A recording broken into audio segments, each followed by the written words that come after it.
Hey guys, welcome to Get Busy Watching. I'm your host, Honest Dan. Let's talk movies.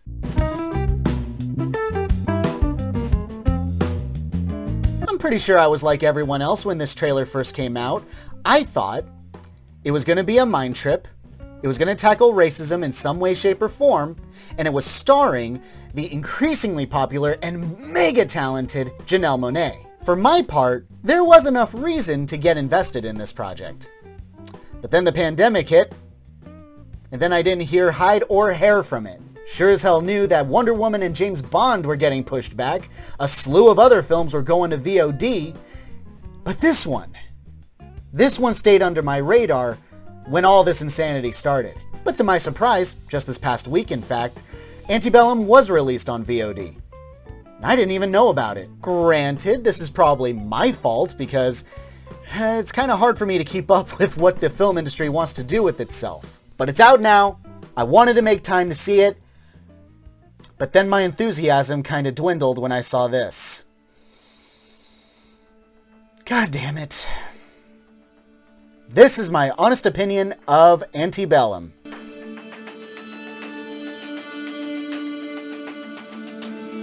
Eden is now a slave in a Southern Confederate plantation who has been hatching plans to escape, but her latest attempt gets others killed and is now biding her time to figure out a new one, despite a recent slave girl pleading for help. Veronica is a successful author who advocates for equal rights and inclusion, despite being surrounded by those who undermine or trivialize her efforts. I'll let you know when I talk about spoilers, as it's virtually impossible to talk about this movie without going into them. But in the meantime, I'm going to try and keep it spoiler-free. It's not great. It's not without merit, but they don't save it. The one red flag that was slowly rearing its ugly head was how slow-paced this was. Basically, the first 40 minutes of this movie is just a routine, standard Civil War-era slave film.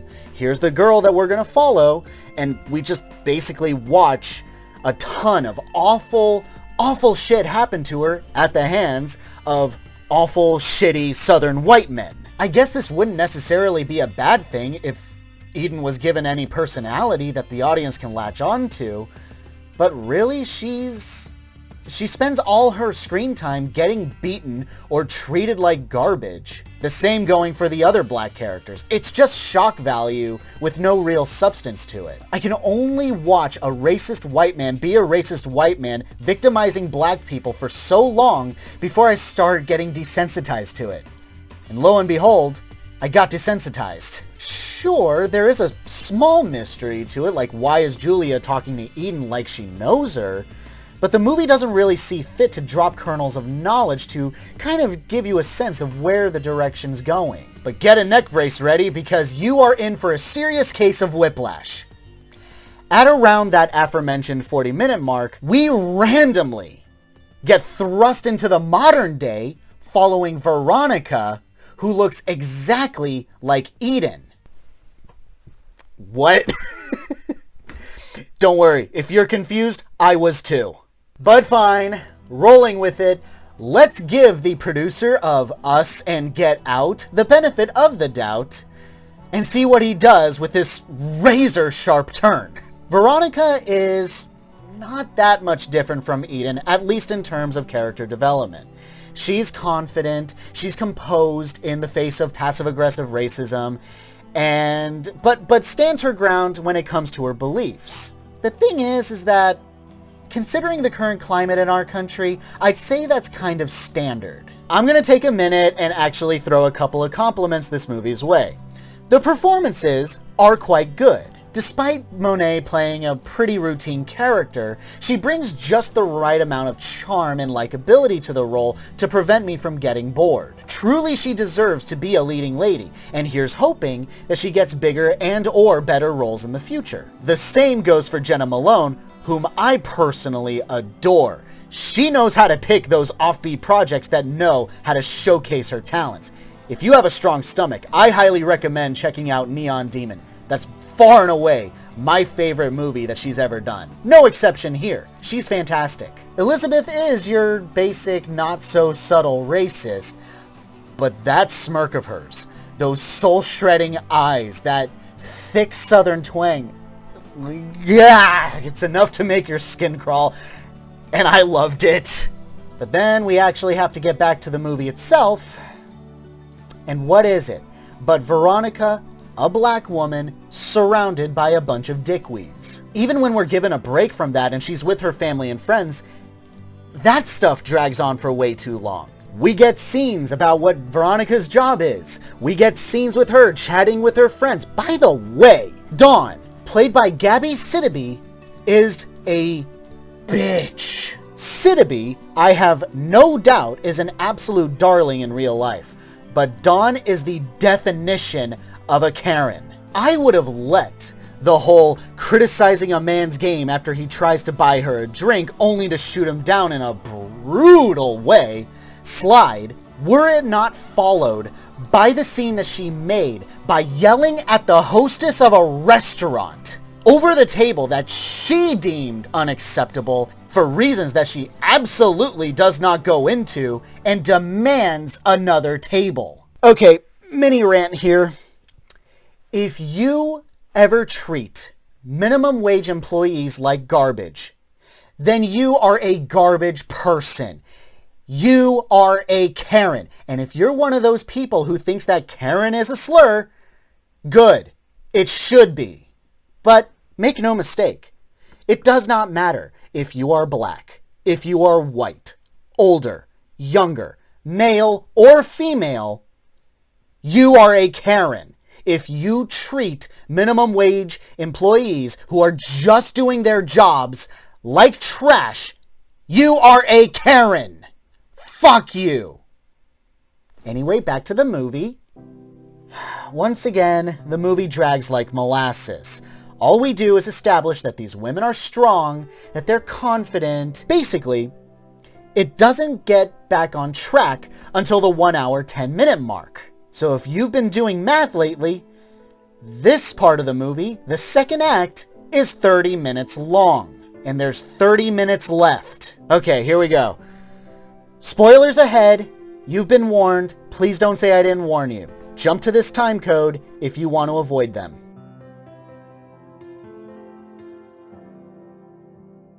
It's not a time travel movie.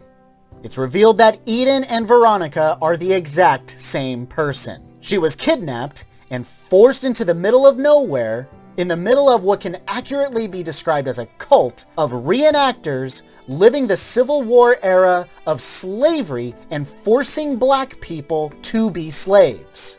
Now I have to give credit here. I didn't expect that. That was a legitimately good twist. Here's the problem.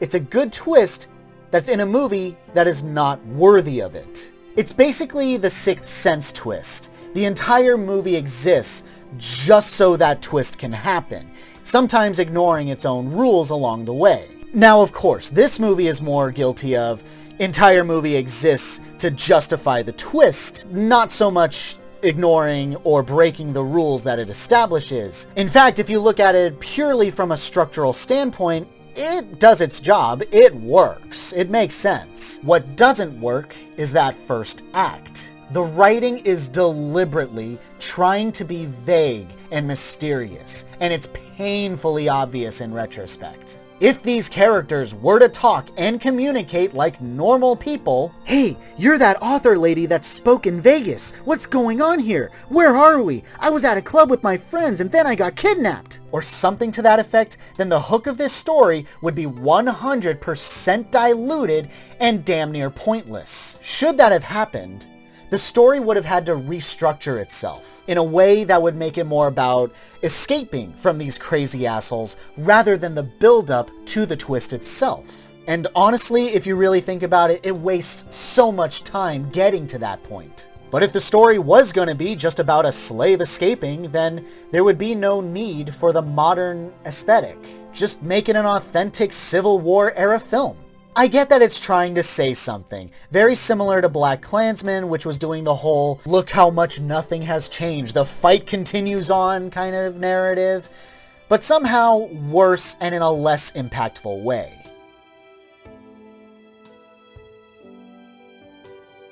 Overall, meh, I don't care for it. Yes, the acting from both Janelle Monáe and Jenna Malone is very good, and certain reveals are surprising. However, good idea, poor execution. It has a narrative that is very relevant now and needs to be talked about.